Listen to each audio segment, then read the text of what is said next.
Sir, may ano lang tayo condition dito, sir, ha? Pag ano, sir, ito kasi, sir, wala siyang warranty. Lahat ng helmet walang warranty. So, pag tinanggal po natin tong sticker na to, automatic hindi na siya pwede ibalik. At once na nagamit na rin, hindi siya pwede ibalik, sir. So, pakicheck na lang, sir, yung mechanism niya kung okay bago ilabas ng store. Para sure tayo na ano. May kasama yan na clear visor, balaklava. Then, bigyan kita ng previous na pocket tools. Tapos, ma'am, Pocket tools. paano tinatanggal yung pinapaltan? Dito, sir?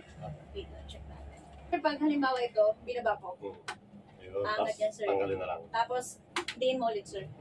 Yun lang, pag ganun lang ipapakalit. Ganun lang din, sir. Kung halimbawa, papalitan mo, sir, ng clear visor, dapat nakaangat din siya. Okay, sir? Ito po yung, ano. Sir, pili pa kayo ng previous na, ano, consumable. Helmet. Effective po. Yan po. Kunin ko lang, sir, yung box, ha? Sige.